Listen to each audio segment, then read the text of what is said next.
Hey, I'm Baz, and welcome back to 20 Minute Gamer, the channel where I find out whether a game can hook you in just 20 minutes. Because let's face it, when you're juggling work, family life, and all the chaos in between, you don't always have hours to dedicate to gaming.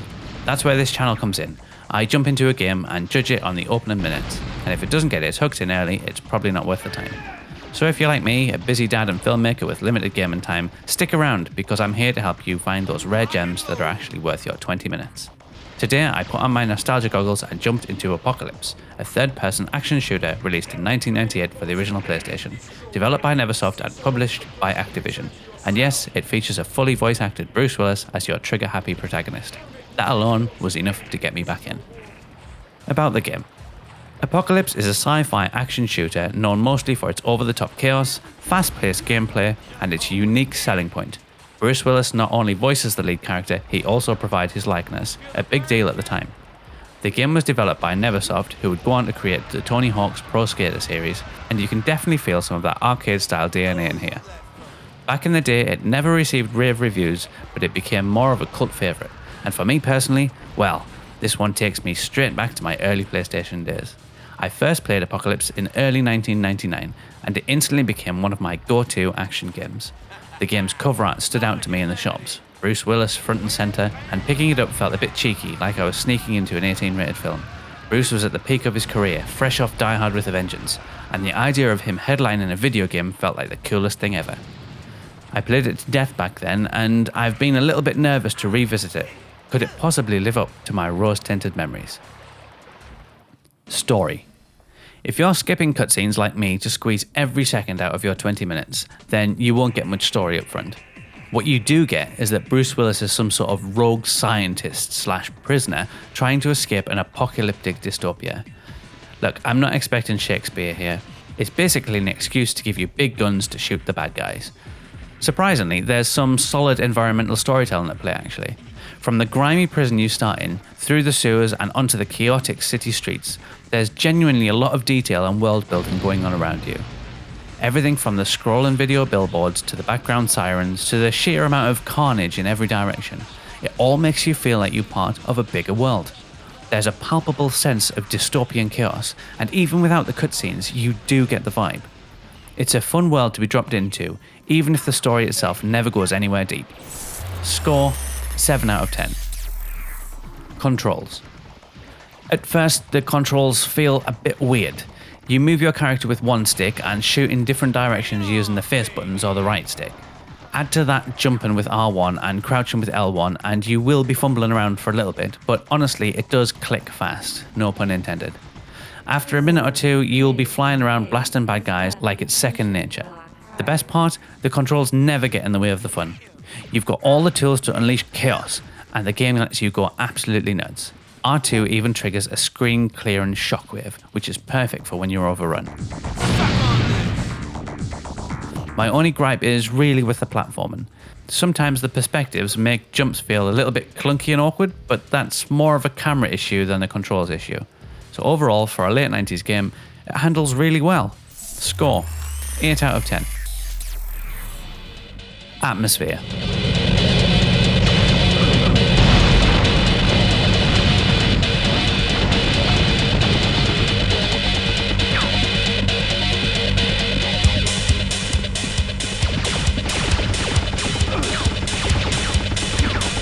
Apocalypse has one goal, to go hard, fast, and very loud.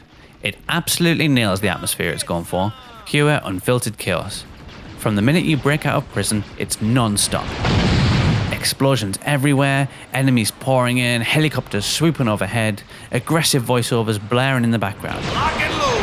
It's like you're stuck in a late 90s action movie on fast forward.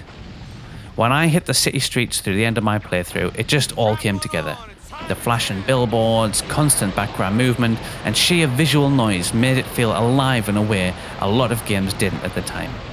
And even though your character barely speaks outside of Bruce's one-liners, the world tells you everything you need to know. It's chaotic, over the top, and I love it. And now, Score, 8 out of 10. Music and sound.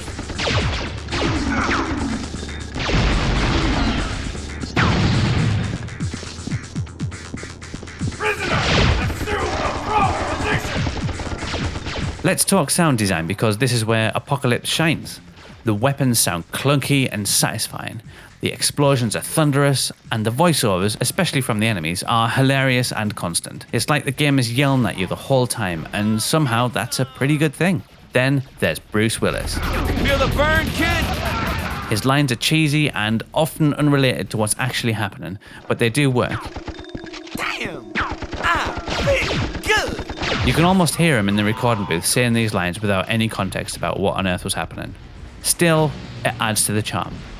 And then there's the music. It's aggressive, it's in-your-face rock, and it keeps the tempo up.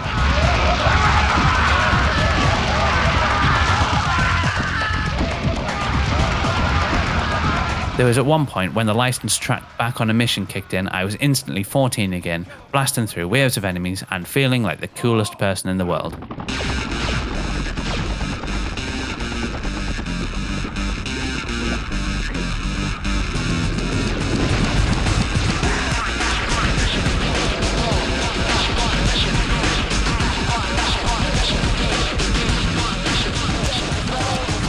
Score 10 out of 10.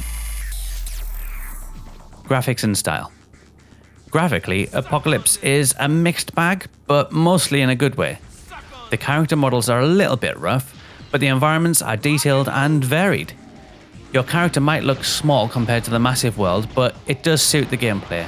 The design is full of little details. Trains zooming past, video screens blaring propaganda.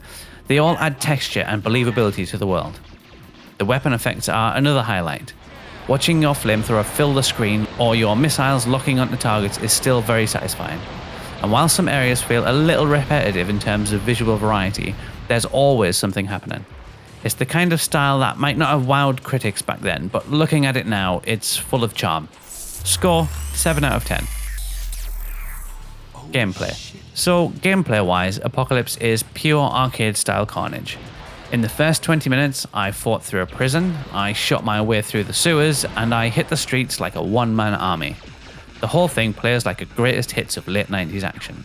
Lots of enemies, lots of weapons, and lots of explosions. What stood out is how generous the game is with firepower. You're constantly picking up new weapons, and they all feel powerful in different ways. From electric guns to homing rockets to the aforementioned flamethrower. Then there's the platforming too, but it's really not the main event. Honestly, the only real downside is that it's a little bit too easy perhaps. I breezed through this on normal difficulty, but I didn't really care, it was still a hell of a lot of fun. If you're looking for a deep combat system or puzzles, then you're not really going to find them here. But if you want to blow things up for 20 minutes, then this game 100% delivers. Ooh, that felt good. Score 7 out of 10. Final verdict. Is it worth 20 minutes? These guys need a little more lead in their diet. Well, Apocalypse might not be a classic, but to me it's an underrated gem. It's loud, silly, and full of 90s attitude, and honestly, I had an absolute blast. Is it perfect? No, not even close really, but it absolutely respects your time and delivers instant fun. Can't you pull the trigger any faster? If you're after a tight arcade-style shooter that doesn't waste a second of your time, this one is still worth checking out. And if you've never heard of it before, or like me, played it as a teen and want to see if it still holds up, I do highly recommend jumping back in. And if you don't like it, you can just blame me, and I'll fire back at you with one of Bruce's finest one-liners. Final score, suck on this, 8 out of 10. All right, getting close to my old place. Hopefully the stash in my lab is still golden. This looks like the right spot. Nice polygons. So, did you play this one back in the day? What other PS1 shooters deserve a revisit? Let me know in the comments and I'll try and visit them in the future. And if you enjoyed this video, please do consider liking and subscribing. It does genuinely help the channel out. I post bite-sized reviews of both retro classics and newer releases, so there's always something interesting around the corner. Thanks for watching, and I'll see you next time.